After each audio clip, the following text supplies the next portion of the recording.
جانب سرخ روشنائی سے تحریر کیے گئے نکات صفحات کی ترتیب سے ہیں۔ ان نکات کی روشنی میں سبق کا جائزہ لیتے ہیں۔ صفحہ نمبر 1 کا پہلا نکتہ، زمانہ آغاز وحی اور حضرت خدیجہ رضی اللہ تعالیٰ عنہ کا تسلی دینا۔ حضرت خدیجہ رضی اللہ تعالیٰ عنہ کو آپ صلی اللہ علیہ وسلم کی پہلی بیوی ہونے کا شرف حاصل ہے۔ زمانہ آغاز نبوت سے پہلے اور نبوت کے بعد 25 برس تک آپ صلی اللہ علیہ وسلم کی خدمت سے زوجیت میں رہیں۔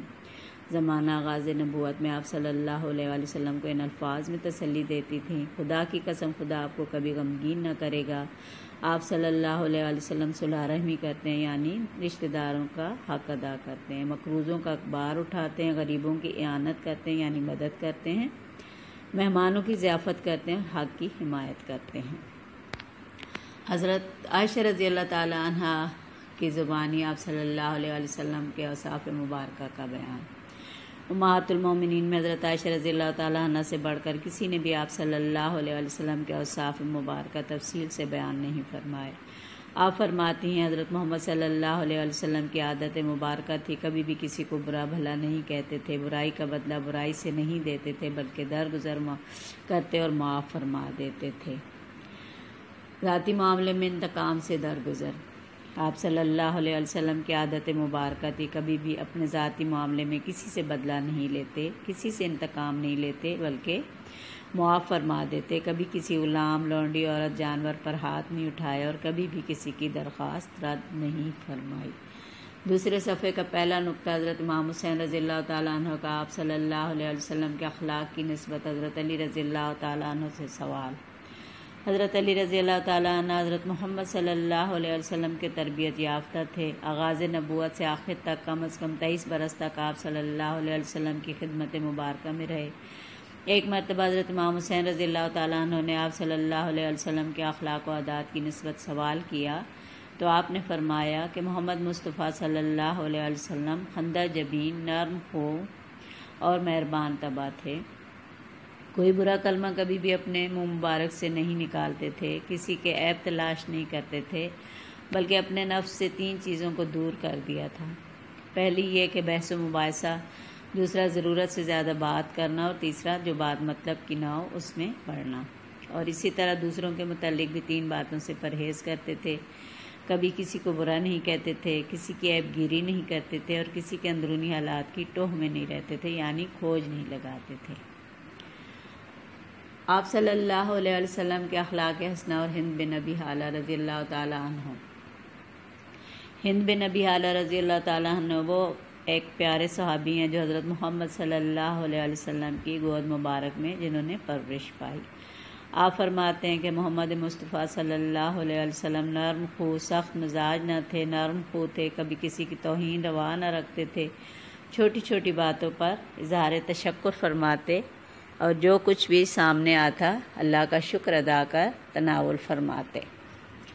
آپ صلی اللہ علیہ وسلم کا رخ انور مبارک ہر لمحہ پر مسرت۔ رسول کریم صلی اللہ علیہ وسلم کے چہرے اقدس پر ہر وقت مسکراہٹ رہتی تھی۔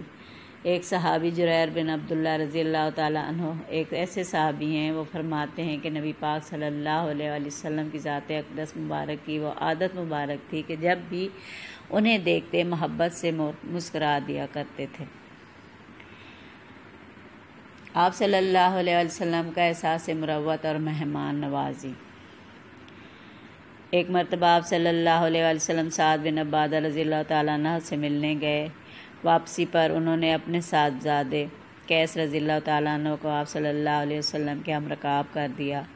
آپ صلی اللہ علیہ وسلم نے فرمایا کہ میرے ساتھ اونٹ پر سوار ہو جاؤ۔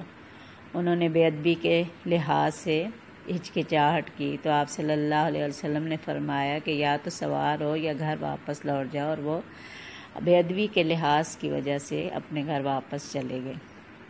اسی طرح نجاشی کے ہاں سے ایک مرتبہ ایک وفد یعنی سفارت آئی تو آپ صلی اللہ علیہ وسلم نے بنفس نفیس یعنی بذات خود ان کی مہمانداری کی اور تمام کام اپنے دست مبارک سے سر انجام دیے۔ صحابہ رضی اللہ تعالیٰ نے عرض کی کہ ہم بھی اس خدمت میں حصہ لیں، مگر آپ صلی اللہ علیہ وسلم نے فرمایا نہیں، انہوں نے میرے لوگوں کی خدمت کی، لہٰذا میں ان کی خدمت خود کرنا چاہتا ہوں۔ اسی طرح عتبان بن مالک رضی اللہ تعالیٰ عنہ کی آپ صلی اللہ علیہ وسلم سے درخواست۔ یہ وہ اصحاب بدر میں سے ایک صحابی ہیں کہ جن کی بینائی کمزور تھی۔ آپ صلی اللہ علیہ وسلم کی خدمت میں حاضر ہوئے، درخواست کی کہ محلے کی مسجد میں نماز پڑھاتا ہوں، لیکن جب بارش ہوتی ہے تو مسجد تک جانا مشکل ہو جاتا ہے۔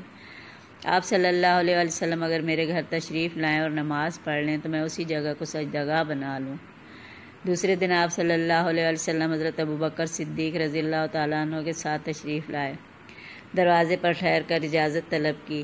اندر سے جواب آیا تو گھر تشریف لے گئے اور دریافت فرمایا کہ کہاں نماز پڑھوں۔ جگہ بتائی گئی۔ آپ صلی اللہ علیہ وسلم نے تکبیر کہہ کر 2 رکعت نماز ادا کی اور حضرت عتبان بن مالک رضی اللہ تعالیٰ نے اس جگہ کو مسجد بیت بنا لیا اور مشکل کے وقت وہاں نماز ادا کرتے۔ ابو شعیب رضی اللہ تعالیٰ عنہ کی آپ صلی اللہ علیہ وسلم سے ضیافت کی درخواست۔ ابو شعیب رضی اللہ تعالیٰ عنہ ایک انصاری صحابی تھے۔ ان کے غلام کی بازار میں گوشت کی دکان تھی۔ ایک مرتبہ آپ صلی اللہ علیہ وسلم کی خدمت اقدس میں حاضر ہوئے تو چہرہ اقدس سے بھوک کا اثر نمایاں تھا۔ آپ نے اپنے غلام سے کہا کہ ضیافت کا اہتمام کرو۔ کھانا تیار ہوا۔ آپ صلی اللہ علیہ وسلم کے ہم رکاب ان کے 5 اور صحابی ساتھ لیے اور دعوت کا اہتمام کیا اور فرمایا کہ تشریف لائیں، اور اس طرح سے انہیں یہ دعوت کھلائی اور بڑی خوشی محسوس کی، اور آپ صلی اللہ علیہ وسلم نے بھی شکریہ ادا کیا، یعنی ہر بات پہ آپ صلی اللہ علیہ وسلم اللہ تعالیٰ کا اور اپنے بندوں کا شکر ادا کر۔ سلام میں پہل کرنا۔ سلام میں ہمیشہ محمد مصطفیٰ صلی اللہ علیہ وسلم پیش دستی فرماتے، سب سے پہلے سلام فرماتے، چاہے کوئی چھوٹا ہو، بڑا ہو، اپنا ہو، پرایا ہو۔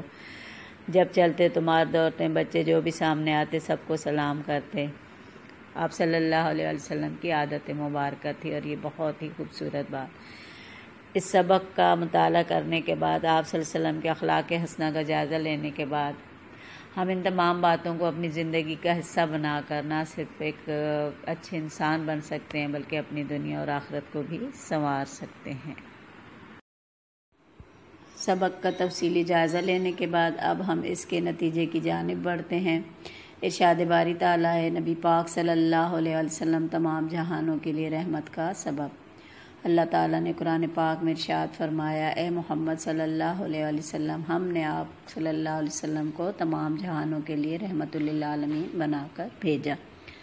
آپ صلی اللہ علیہ وسلم کی سیرت مبارکہ ہر دور کے لیے انسانیت کا اعلیٰ معیار۔ حضور پاک صلی اللہ علیہ وسلم کی تمام حیات طیبہ ہمارے لیے رہنمائی کا باعث ہے۔ آپ صلی اللہ علیہ وسلم خلق عظیم کے مالک، نہایت مہربان اور رحم دل تھے۔ آپ صلی اللہ علیہ وسلم کی تمام تعلیمات تمام انسانوں کے لیے رہنمائی کا باعث اور سبب ہیں اور حقوق و فرائض کی ادائیگی کی بہترین مثال ہیں۔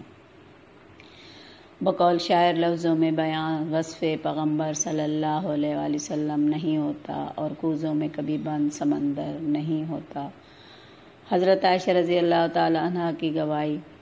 حضرت عائشہ رضی اللہ تعالیٰ عنہ فرماتی ہیں، حضور پاک صلی اللہ علیہ وسلم کی تمام حیات طیبہ قرآن کے عین مطابق بسر ہوئی، یعنی آپ صلی اللہ علیہ وسلم کی پوری حیات طیبہ قرآن کی عملی تفسیر ہے۔ بقول شاعر، قرآن کی شرح آپ صلی اللہ علیہ وسلم کا خلق عظیم ہے، اللہ کی کتاب ہے سیرت رسول صلی اللہ علیہ وآلہ وسلم۔ عزیز طلباء و طالبات، سبق کا جائزہ لینے کے بعد اگر آپ یہ پورا سبق سماعت فرما لیتے ہیں تو اس کی مشق بخوبی حل کرنے کے آپ اہل ہو جائیں گے۔